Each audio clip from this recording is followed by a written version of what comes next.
So I'm here with Rich, the conchoguide.com. And reason why I wanted to talk to you is because, I buy land. I deal with a lot of people who want to buy land, and you're an expert. You're like a land Sherpa in a lot of ways. Like you help people go out and visit the site. Um, you take photographs of the land. And so for those people that are interested in land in Navajo County, I had a great experience working with Rich.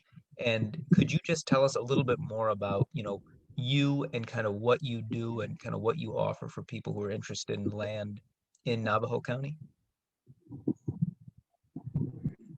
Well, primarily I work with investors, such as yourself, and so what I do is basically services on a local level. So I do everything from pictures to boundary marking to, um, I can get dirt work done, I can get building done. If you get a road built, I can do that. I can pretty much do anything that you would need on a local level and get it done. Probably pretty easier than a lot easier than you could yourself. I have a lot of local contacts. I know a lot of people that do different kind of contracting work. So I just take my local knowledge and kind of put it together and get what needs done. I also do client guides. There's a few investors that I do that for a lot. There's a couple that I do it for occasionally. But like today, I went out to a 80-acre parcel that was about 3 hours off road, way out in the middle of nowhere. There was no GPS signal, no other way to get there besides the fact that I've been there before and knew how to get there. So I do a lot of work like that too. Gotcha. Now, that's fascinating. There's so many different things that you do. And what I always tell people is, when I buy land, especially bigger parcels, like if it's 20 acres or above, I always will hire someone, like you, a local expert who can go out there and put boots on the ground, get photographs, let me know that there's access, give me a way to because I see it on the screen, I see it on Google Maps, and a lot of people see it on Google Maps, and you know it better than anyone that Google Maps isn't 100% perfect. And could you just speak for a few minutes about, the problems that you might face if you just try and rely on, say, Google Maps versus, and then educate us on, how do you find it? How do you work around Google Maps? A notorious issue with both Apache County and Navajo County, which are my two main counties. You can, if you look on the GIS overlay or you look on Google Maps, you'll see a road marked, and the road, you can zoom in and it looks like there's a road there and everything's all hunky dory, and you actually get there and there's no road there. There's trees growing in the middle of it. The road system was mapped out 20, 30, 40 years ago, and so the information is not accurate. We also have monsoon. We also have inclement weather. We have lots of rain throughout the winter time. Especially this is even monsoon. We're still getting wet. We get snow. We get a lot of different weather factors that will cause roads that were there, let's say 6 months ago, not be there now. Case in point, I went out to a property not long ago, about a month ago, and the road was fine. And then a week ago, I tried to go back out to the property, and the road was non-existent. It was gone. Oh, So jeez. you have a lot of that issues out here where either there it says there's a road there and it's not, or let's say the road washed out and someone decided to go around and make their own track, and now it's not on Google Maps. And if you were to look on the maps, everything looks like it's good access, it's good roads, it's there's no issues getting there. um, Another example. So today on my guide, we came across a locked gate. Now this is actually a county road that is illegal to lock, and someone locked it. And Oh, so it was a cattle ranch. There's free range cattle around in this whole area. And what the ranchers will do is they will take upon themselves to lock off a particular section because their cattle are in there. And instead of right. just putting wire on the fence, they'll put a lock on it. Uh, And so that was the only access into the property, but you can't see that on the maps. You look on the Google Maps or you look on let's say the GIS map. There's no gate there. Yeah, it was a lock access. So, right. the How only did way you deal with that? How did you have to manage that? I, am I allowed to say that? I carry both guns. So, Okay, sure. I don't cut locks on private land, but if it is an easement, a legal easement, or it is a legal road identified by the county, then I will cut the lock. And usually what I'll do is I'll zip tie it, or I'll wire the chain back shut. That way no animals are getting out, Nice. nobody's getting hurt, but they'll have to buy a new lock. They'll know the next time not to lock it. So Right. Oh, that's actually that's the best of both worlds because number one, yeah, you get through, but number two, you're also protecting them and then, letting them know, hey, you shouldn't be doing this, but yes, I'm still going to yes, protect your cattle and respect your property. That's a yes, very yes. it's a very clever and Well, ingenious way to handle that. this is rancher country, and they are in the right no matter what. So even you could cut a gate and get away with it, but as long as you leave it secured, then they really can't grind. I So got you. you just got to use your brain. But Right. but those are things you wouldn't see or come across unless you're boots on the ground. So Right. That's awesome. Now, I just had a couple other questions for you about how what are some of the other challenges? So many times people say, hey, I want to live off grid. And what are some of the most obvious challenges in terms of like water, power, things like internet, and what are some of the other factors too? Like, do you ever deal with like isolation, or if you have a tough time getting in and out of roads, does that kind of keep you within a certain proximity where you can't really leave and go anywhere? Could you tell us a little bit about that? so a lot of that depends on the location of your parcel and the remoteness of it. How hard the access is to get in. Hmm. My the property that we live on, we live on a pretty small parcel. It's about 4 acres. But we are off grid. We have solar panels. We have solar batteries. We haul our water. I have a 1-ton truck. I have totes on the back, and we go get water from the bulk water service.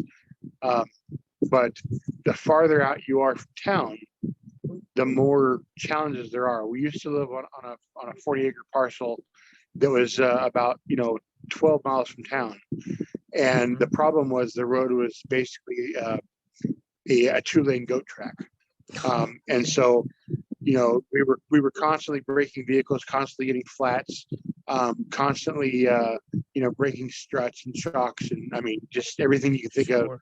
in terms of vehicle maintenance. It was a constant issue. Um, one of the things that I always tell people is, you know, I this is it's a wonderful life. You know, it's not necessarily for everyone, but once you learn the life, once you get used to it, once you learn what you can and can't do, it's awesome. I mean, you're not hooked to you're not hooked to the grid. You're basically you're self-sustaining. Everything that you need, you create yourself. Um, Hmm. water is a big issue. We raise hogs, my family and I, and we raise hogs for food. And so water is a big issue. We have a lot of water. We can buy water in town for 1 cent a gallon. So if you have a way to haul it yourself, Hmm. then a penny a gallon is pretty cheap. Yeah. There are water delivery services that will deliver to some places, depending on how remote it is. If you're looking to drill a well, you're looking at about 350 feet. In most places, 400 and some. As little as about 250. It just depends on where in the counties you are. Um, in terms of price, you're looking anywhere from, I'd say, 20 to 35, 40,000 at the max. Um, the water is really good. We're over some of the biggest aquifers in the country. The Coconino aquifer is literally the largest. It's really good water. Oh, good. Our old well actually drew out of that. Um, this is Arizona, so solar power is free. It takes a little time to get used to a solar system. You have different voltages depending on how you set it up. You have to learn to live with a little less. We don't have an air Sure. conditioner. We don't have a microwave. Um, we can have one if we want. We have a washer. If we want to run it, we run the generator. I mean, Oh, so I got you. Yeah. it's kind of there's kind of pros and cons, um, generator is not free electricity. So, you have to run gas. So, or propane, depending on what your Right. generator is. So, the most economical way is to, minimize yourself as much as you can. Figure out what your power needs are. We have electronics, we have internet, we have cell phones and tablets and, all that stuff. So you figure out what your minimum power requirements are, and then build your solar system accordingly. And then there's no monthly bill. There's no, there's little maintenance. It's very free. Yeah. It's freeing. I mean, Yeah. it Yeah. Yeah. frees it frees your life. Oh, for sure. Um, It's more cash flow that you can keep for yourself the instead of sending to the power company. Yes, yes. Land is cheap out here. You come to northern Arizona. I mean, I came from Washington State. I lived all over the country, and I went from a place where 5 acres was $75,000 to where you can buy, you know, sometimes 100 acres for that. So it depends on obviously where it is, Yeah. um, but it's a big difference. And I have found, and I truly believe that Arizona is one of the last American dream, states that there are. I mean, you can't find land anywhere else that is this cheap and sustainable. I mean, if you can learn to live with the land and not fight the land, and learn to get by, then it's freedom. I mean, there's no other way to put it. It's absolute freedom. That's Um, awesome. Yeah. you know, Very well it's said. Very well said. it's it is cheap to live here, but it's not. You have to have some know-how. You have to know how to fix your rigs. You have to know how to jerry rig stuff when you need to. Kind of fix your way out of pickles. There Murphy's Law does come along, but if you can figure that out and do it with some confidence, it's an awesome place to live. Um, I would say out of I don't know what the actual population of Navajo or Apache counties are, but I would say that at least half of the population of both live off grid. I mean, Oh, it's yeah. a very, very large, it's a very large amount of people that live off grid. Sure. Yeah. No, I believe that. Yeah.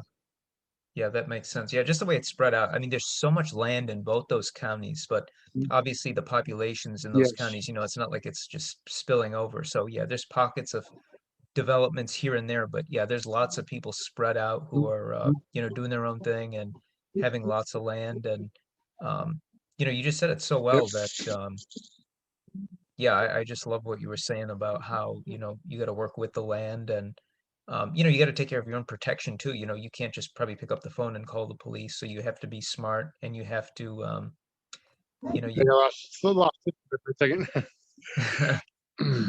um, but yeah, it was, I'm up in Holden right now, so big little spotty. okay, gotcha. Um, but yeah, I just, You what were you asking said about, makes, sorry, say it again. you were asking about internet. So Yeah. um, Hmm. one of the only cell services that work in this area are Verizon.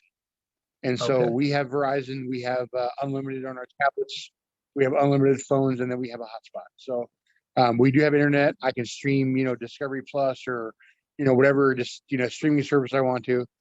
We watch movies. So we're not completely isolated.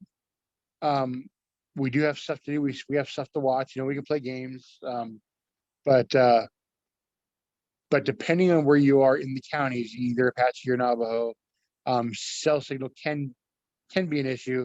And then at that point, you'd want to go to satellite. So, and there are some satellite providers in the area like Dish and Hughes that would get you pretty good service. It's a little costlier, but if you want that luxury, then it is available. I got you. Awesome. Okay, well, I just want to say thank you so much for sharing everything that you've shared with us. I learned a ton.